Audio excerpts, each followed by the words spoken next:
Welcome back, everybody. We are here with round 2 of the Norwalk Midseason Showdown.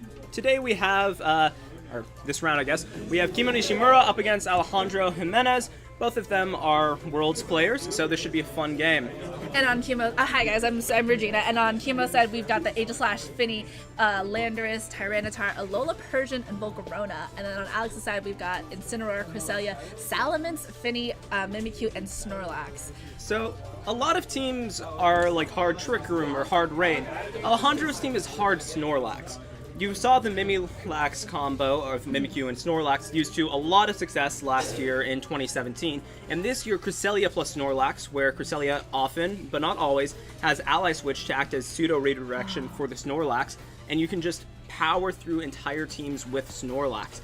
And it's going to be really interesting to see how Kimo can stop it. Kimo does have the Persian, though, which has foul play, so if you want to have a weapon against it, that's probably a great place to start. Right, so both players like walking in really fast on here, so kind of confident in like their teams right now. Yeah. I think fun combinations for both of them coming into this match. And so on Alex's side, we are going to see coming out the Incineroar and the Mimikyu. A shiny Incineroar too. Interesting coloring on that one. And then Aegislash and Landorus on Kimo's side. I very much love Aegislash, so I'm glad that it's included in this format. Oh, that Mimikyu's a big boy. Totem Mimikyu. Very nice. So the Intimidate coming off on Kimo's side against that Mimikyu and that Incineroar. Yeah. So Incineroar kind of, a lot of people wishing that it had Intimidate for this format, but... Yeah, but it at least has the Fake Out pressure, which is what Alejandro presumably led it to do. With Fake Out, then you can reliably set up Trick Room with Mimikyu, so that's probably what he's going for. You see the Fake Out on the Landorus, no surprise there. Aegislash going for the stance change, going in for an attack onto that Mimikyu? Yeah, so that is super effective, but because of Mimikyu's disguise ability, it's only going to be breaking the disguise, so Mimikyu's still going to be at full HP, and will be able to safely get a Trick Room up here. So there we go, yeah, like you said, that Trick Room coming up on Alex's side. I think it's super interesting because Mimikyu is a really hard Pokemon to take down. It's really hard to stop Trick Room coming out from it. Oh, for sure. If Mimikyu wants to get Trick Room up, it's pretty much impossible to stop. But right now, it's a matter of what can Alejandro do with the Trick Room up. Incineroar is going to be slower than the Landorus, and possibly the Aegislash, but not a guarantee, given how it's trained. But if Aegislash just King Shields and Landorus goes for the attack, then Alejandro's really not going to be able to do that much with the Incineroar. So he has to have some other kind of plan. There's going to be something else switching in. Potentially that's Snorlax, like we said earlier, but that would have to be real careful of a knockoff. So let's see how he does it. We don't see any switch in here. Kimo going for the King Shield up here. And I think what we can see is like on Alex's side how well he can use Trick Room to his advantage. So the Flare Blitz going into the Landorus slot. This is intimidated, so it's going to be doing not very much damage at all. But I think good call for Alex, like not going after the Aegislash. Ooh, U-turn onto that. Yeah, so right there, Kimo didn't really take advantage of the situation that Alejandro set up for him. I mean, if he went for the Earthquake, that could have been a lot of big damage. But what Kimo's doing here is he's positioning himself so that if the Snorlax did come in there, he doesn't just want his Landorus T just forced to use Earthquake. Oh, our first Z move. Yeah. You don't really necessarily want to be KOing the Incineroar here. You're fine if you're wasting the turns. Oh man, I've never seen this animation before. Oh, so it's Mimikyu's special Z move. I'm actually excited that it's our first Z move that we see for today. It's the Let's Cuddle Forever Z move. Oh my god. And so Let's Snuggle Forever, and it's really fun, I think, with the Totemon going after the Persian. So that's gonna be rough. Oh man, Persian knows that it's weak to it. It's just being hunted right now. Is this like your first time actually seeing the full animation for it? God. Yeah. Oh, it's just getting beat up. Yeah. Oh, but not getting a knockout onto Kimo's Persian on here, and it's procking a berry.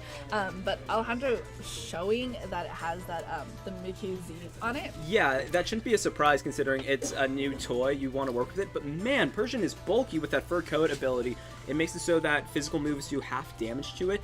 But I didn't expect it to take that massive damage from it. So Mimikyu going back on Alejandro's side, coming out with that Snorlax. So, like you said earlier, I'm going to take advantage of that Trick Room that Alex had managed to set up turn 1. Okay, Persian actually switches out here and not actually going for the Fake Out. So Aegislash is going to potentially be taking big damage from the Incineroar here. So that's an interesting call. Oh, the Intimidate. Oh, okay. So the reason the Mimikyu didn't the Intimidate, right. Yeah. Okay, so Flare Blitz is going to come out onto the Aegis Slash. Because it's in King Shield, it's not going to be doing that much, just around half. But what can Aegis Slash really do here? Oh, that's a good point. Especially because like that Aegis Slash, it won't be able to like hit like that Snorlax, Yeah. you know. Alex making that good call, protecting that Mimikyu on there. Landers switching in, smart though, getting another Intimidate onto like an Incineroar, getting Intimidate onto a Snorlax. It does get the Intimidate off, but Incineroar is already not doing too much damage, and Snorlax is going to be able to Belly Drum for free. I'm actually kind of curious why Kimo switched out the Persian, because having Persian in as the deterrent for the Snorlax means that Snorlax can't set up a Belly Drum in front of a Persian because it'll just get foul played. As is, I mean, yeah, no, Alejandro's just going to be able to get the double knockout pretty cleanly here. So, yeah, Kimo Making had to, interesting choices. yeah. I think that Kimo kind of had to go for the attacking move with Aegis Slash just because if Snorlax did decide to set up, he can't afford for Incineroar to Flare Blitz the Landorus T and have the Snorlax set up. So maybe he had some other move that acted as a deterrent for it. But now this is really rough. This is a 2v4, and fortunately for Kimo, at least, the Snorlax hasn't set up yet, but he's going to be really reliant on his Tyranitar to be doing a lot of work here.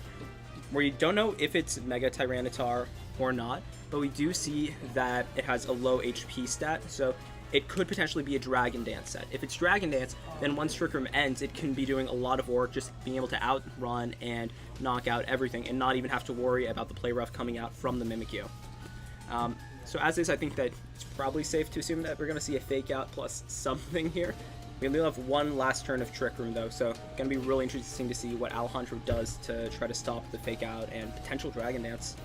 But then Alejandro still has that Mimikyu in the back, so he could set up another Trick Room if he wants to later on for that. He could. And he can cycle out that Incineroar and like get those Fake Outs out again if needed. But I think Kimo's like kind of in a position where he's gonna have to really think and work to kind of come back from this. Yeah, if Alejandro is able to set it up so that he has the Incineroar and the Mimikyu out on the field at the same time, he can get the Fake Out Trick Room up, but that's probably going to be his only way of getting it up. We do see the Mega on the Tyranitar coming out. Fake Out coming up, just because why not? But keeping the Snorlax from like doing any sort of like belly drum, which is what makes it scary, and like kind of trying maybe to keep another Trick Room and Snorlax in there. Kimo had to go for the Fake Out there. It's just, I don't know if Alejandro did. But hey, now Kimo has a danced up Tyranitar. Alejandro doesn't really have an easy source for Intimidate, because even though he can switch into Salamence, that's taking a neutral Rock Slide at that point, and that's just going to be doing too much damage to really safely shrug off. So now it's just going to be a question of what can Alejandro do to stop the sweep.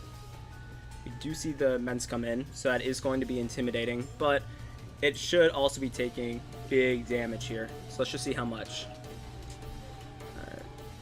So the foul play is coming out on from Kimo's Persian onto the Salamence, doing a lot of damage, getting the critical hit on there, the Rock Slide, potentially being able to pick up like a KO onto that Salamence. One thing that I think is interesting to note here is that the Persian is actually faster than the Tyranitar even at +1, so we know that the Tyranitar isn't going to be max Jolly. We do see the Stomping Tantrum come out, that's only 75 base power though, not going to be doing half to the Tyranitar. Though what this does do for Alejandro is it does make it so that if he goes for the Mimikyu here, he could probably live a double target into it because of the Intimidate. And that is going to be what he's going for here. But the Mimikyu's disguise is also broken, and we know that it like that even if it had a sash, it wouldn't have been able to survive those type of hits. But I think Mimikyu is also a good Pokemon to have out against both Persian and Tyranitar. Oh yeah. And so like your Snorlax is in a place that once Trick Room potentially gets set up, that it's in a place to start doing damage. You can take down that Persian if you need to, because it will be like that biggest threat to that Snorlax. So Kimo's Persian massive going into damage. Going for the crunch on there, so picking up the KO, so we won't be seeing Trick Room anymore. And so I think Alex, that's something hard to kind of deal with. Stomping Tantrum coming in onto the Tyranitar, doing like some okay damage right there. Yeah, I think that one thing to note though is Foul Play's damage onto the Mimikyu is massive, so that pretty much implies that it's max attack, no bulk, or very minimal bulk. Because I think that Kimo, he didn't Rock Slide because he wasn't sure if Rock Slide plus Foul Play would be able to knock it out. And you just saw just how much that Foul Play did. But what Alejandro does have now is he has the Fake Out pressure. And what's so big about that is he has Stomping Tantrum on Snorlax. So even though Tyranitar protects itself this turn, that only means that next turn the Stomping Tantrum is going to become even more powerful.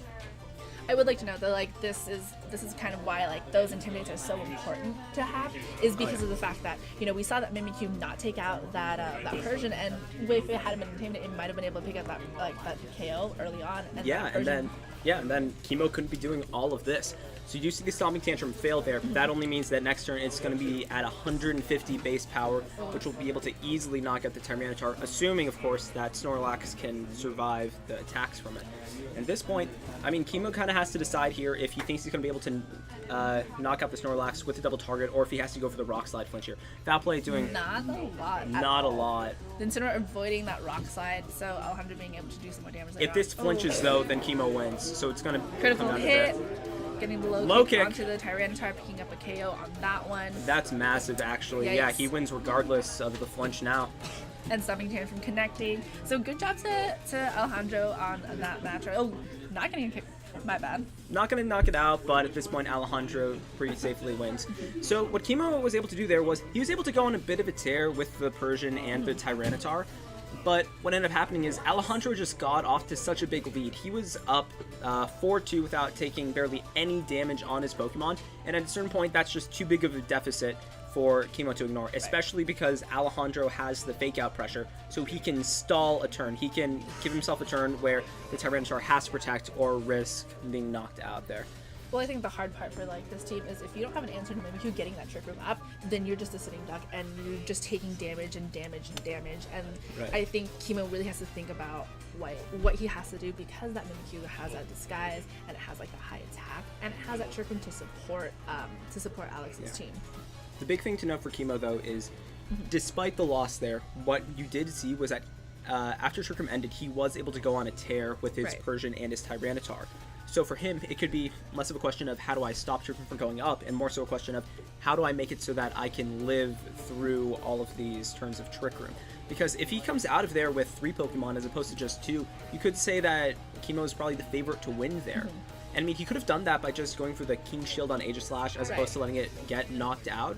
So it's going to be real interesting to see if Kimo decides I just got to stop it from going up in general, or if he plays more so to just let it happen. Because the danger, of course, in letting Trick Room just happen is that Snorlax can set up a belly drum, and when Snorlax sets up a belly drum, bad things tend to happen. And it's harder to have an answer to that because Snorlax is going to take advantage of Trick Room every single turn at that point. Oh yeah, I mean, once Snorlax gets a belly drum up, it's going to be a huge deal. But Kimo at least has the Persian. If he can keep the Persian in there safely, which is going to be rough considering that the Mimikyu does have the Let's Snuggle Forever.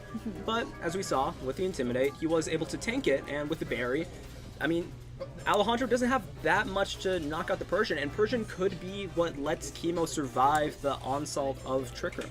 Right, and like, I think if you're looking at Kimo's like the way he played last match too, like that H/, probably wanting it to be a little bit more proactive, not wanting to Shadow Ball obviously into that Snorlax switch in like last time. So again, on Kimo's side, we've got the Aegislash, the Finny, Landorus, Tyranitar, Persian, Volcarona, and on Alejandro's side, the Incineroar, Cresselia, Salamence, Finny, Snorlax, and Mimikyu. I think if you were Kimo, like, is there any sort of like difference that you would make for your Boron here? Because I think Volcarona is also a good Pokemon to have. Yeah, Volcarona gives you another option to go for the late game sweep besides Tyranitar, and you could say to yourself, Aegislash, it didn't do exactly nothing, but it didn't do any damage besides breaking the disguise on Mimikyu, so it did as close to nothing as it could possibly do while still doing something. So for Kimo, he's going to need to decide whether the Aegislash is worth bringing at all. Because once Trick Room goes up, all it's really doing is threatening the knockout onto the Mimikyu, and it's not dealing with the Snorlax or the Incineroar very well. So maybe like that switch out for Kimo might be a better call on this match. Because like you said, if you can't stop Trick Room from getting up, then you have to consider what can I do once Trick Room ends.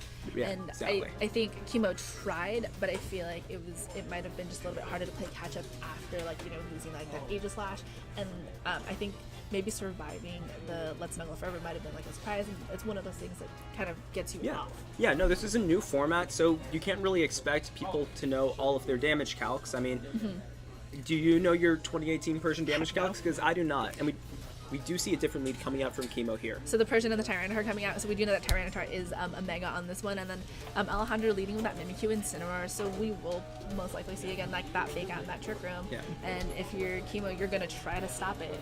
He can try to go for the fake out onto the Incineroar to stop that, but the thing is, Mimikyu isn't intimidated here. A Let's Snuggle Forever is going to be able to one-shot either Persian or the Tyranitar if he isn't able to get Intimidate back in. So it's a question of how is Kimo going to be able to stop that, or if he just expects Alejandro to just go straight for the Trick Room. Or and if you're Alejandro, if you see those Dark-type Pokemon on there, are you gonna go, and like not getting the Intimidate, are you gonna go for it? Yeah, okay, let's see here. So we do see the Mimikyu going for the Trick Room, actually. Wow, okay. Yeah. Ooh, nice amount of damage onto the Incineroar, and the Disguise being broken on Mimikyu. This flinches, that could be massive. We'll see what happens on there. Mimikyu getting the Trick Room up, but I also think that Kimo making sure that his own Pokemon don't get flinched out by the Incineroar. Yeah, Smart idea. I think what's interesting to note there is that you can see how important Alejandro, he really values his Mimikyu. And he really values Trick Room going up in general. He could have gone for the Let's Snuggle Forever to wipe out the Persian or the Tyranitar, but that means that its disguise is broken, and a double into the Mimikyu means that he's not getting Trick Room up at all. So he's valuing the Trick Room going up over getting that massive damage off, which I think is interesting. I think though, given the fact that if you look at Alejandro's team, he's also got the Cresselia for the potential of it. That Mimikyu is the only one you're going to feel comfortable bringing in against Kimo's team, because the Cresselia doesn't like a lot of things on there. So Kimo's switching for the Volcarona, and the Volcarona taking a huge flare. Oh my god! Taking that That's flare not even a blitz. crit. That's so sad. Oh man. So knockout on both Alejandro and on Kimo's side, but I mean that Volcarona switching and like losing out to that's just a rough thing for Kimo right there. The Let's Snuggle Forever isn't going to be doing too much damage to the Tyranitar, but I just want to point out how excellent of a read that was from Alejandro. You have to assume that the Tyranitar is slower than the Mimikyu, so by not low kicking the Tyranitar, which should KO and if not do a massive amount of damage, he's risking just getting eating another Rock Slide and just being in a really tough position. But by reading that and Flare Blitzing the Volcarona instead, he puts himself in a great spot where he's able to just get that knockout for free. And if he went for the low kick, Let's Snuggle Forever onto the Volcarona, he's just doing nothing that entire turn, and then Kimo could have potentially Rage Powdered there. So being able to make that read potentially just saved the game for Alejandro. Well, and I think too, so I think the sad part for me is that Kimo switching to Volcarona, which is a Pokemon I wanted to see do something. Just getting knocked out as soon as it switches in is just kind of rough. Hey! You know? Technically, it knocked out the Incineroar. Technically. Point, but the Volcarona not being able to do anything out there. So we see Aegis Slash coming out on Kimo's side. I kind of am wondering about that choice because, like you said, we didn't see it do a lot in that last matchup, and I think part of that was Kimo playing kind of defensively with it. That is true, but right now that the Incineroar is gone, Aegis Slash is going to be able to just knock out the Mimikyu entirely, and assuming that Alejandro brought his Mega Pokemon, that Salamence doesn't want to take a Shadow Ball either. So really, the only thing that's in a good spot here is Alejandro Snorlax, which can probably, we don't know if the Aegis Slash has Sacred Sword or something, but it can probably ignore the Aegis Slash. But I think too, then now that the Disguise is broken and you want to keep Trick Room from getting set up, you can go ahead and go after that Mimikyu as well. So stopping time from going to the Persian slot. So Kimo's protecting that Tyranitar. And now we've got the Aegis Slash using Shadow Ball going into the Mimikyu slot. So good call, I think, on that side, getting the KO on there. So Alejandro won't be able to get up another Trick Room once it expires. Yeah, I mean, you're always going to be able to knock that out there, but the big thing is making sure that Tyranitar has enough health that it can beat the Snorlax in the end game. Because switching out the Tyranitar isn't even so much about making so you don't take damage, but what it also does is it means that if the Snorlax sets up Belly Drum, you can go for a fake out on it this turn, so you can make it so that you don't have to deal with the +6 Snorlax under Trick Room. Because after this turn, you're not going to have any more Trick Room, and that's going to be where Kimo tries to turn the tables here. Right. And now your Tyranitar also isn't intimidated by that Salamence out there, so you're going to be able to do a lot of damage once that Tyranitar makes the switch in. Oh yeah, no, that switch really makes it so that Tyranitar is a valuable Pokemon for Kimo, and it really puts him into the driver's seat here. Alejandro's going to have to make a massive comeback to get back into this game. So we see Mega Salamence coming out on Alejandro's side. It gets Aerialate, I think, after Mega Evolves, right? Aerialate, 1.2 times boost. So protecting the Salamence on this turn. So probably not wanting to take any sort of damage from that Aegis Slash. The fake out going onto the Snorlax. That flinching. didn't do any damage. Hey, it got the flinch, which is what like it's supposed to do. Yeah, that's true. Assuming the Never-Ending Nightmare goes onto the protected Salamence, I mean, one thing to note though is because of Aerialite, the protect that Salamence used is technically a flying type move. Oh. Huh. Yeah, so flying type protect just as good as normal type protect, but it's flying and that makes it cooler. Okay, so Salamence not taking any damage there, but this is fine for Kimo. So, but the Aegislash revealing that it has that Z crystal. Yeah. I'm actually curious to know like the thought process behind like running that as opposed to maybe a weakness policy, which is what Aegislash is kind of like popular for running with. Yeah, I mean, you really have been seeing 3 types of Aegislash sets start to emerge. There's the Ghostium Aegislash, which is the Aegislash that beats all the other Aegislash. There's the weakness policy set, which you could say has the most general offensive use if you take a hit from The something super effective thing, which you're going to because you're Aegislash, and you're going to live it. You can go for massive damage next turn, or you can go for the bulkier leftover set, which is something we saw a bit more of in 2015. Right. So the Tyranitar coming back out on Kimo's side, so no Intimidates for it because Alejandro Zano's last 2 Pokemon. The King Shield coming up on Aegislash as well. So so we didn't see the Belly Drum obviously last turn because of the flinching. Protecting? Yeah, I think that if you're... there was another turn of Trick Room up still, so that makes sense. I think what Kimo's just trying to do here is just make sure that he has Persian to 1v1 the Snorlax, because if you can force that 1 versus 1, you win the game, and Salamence is the only thing that can reliably take out the Persian here, and Aegislash and Tyranitar can just do massive amount of damage to the Salamence here, so this has got to be a great spot for Kimo. Which, obviously a better spot than he was in last time when he was kind of trying really hard to play catch up in like the middle of like Trick Room and then like afterward. The Aegislash doing a lot more work this matchup. Yeah. And so I think it's just hard for Alejandro because you don't have that Trick Room setter anymore and your Snorlax isn't going to be doing much damage because it didn't get the belly drum off and you're not going to want to. Yeah, I think that in the future, assuming that Kimo is able to win this game, which I think you have to assume at this point, it's going to be a big question for Alejandro to see how he's going to be able to get his Snorlax in a more proactive position so he is able to get that belly drum off. We do see the Flash Cannon coming off onto the Snorlax. Take some okay damage to that to Alejandro's Snorlax. Oh, the Stomping Tantrum into the Protect. So next turn, that is going to be a scary Snorlax, unless you can knock it off with your Kimo. The Salamence did try to go after that double edge into Tyranitar, which had protected, and so Aerialite giving that stat bonus for the for a double edge that's turning into a flying type, so it is a scary move to have on there. So Kimo, good job protecting that Tyranitar. I do think it's an interesting call though that he went for the Flash Cannon onto the Snorlax, because the Snorlax presumably has the berry, it can get Gluttony off. Its damage isn't as permanent, but if you can get that Flash Cannon off onto the Salamence, it's dying to any one additional hit. So it's interesting to see him focus that instead. We do see the Wide Guard come out, probably just trying to protect the Persian from the Hyper Voice. Ooh. Flamethrower coming out onto the Aegislash right now. Should be able to live it. Oh, wow. Okay, so that's presumably close to a max special attack Salamence. And Kimo kind of just played very awkwardly with his Aegislash there, and that really let Alejandro back into it. But it's not over by any stretch of the imagination. Tyranitar should be able to take a Stomping Tantrum here. It's going to be close, but it should be able to. And if you're Kimo, you can get the Fake Out and the Dragon Dance off.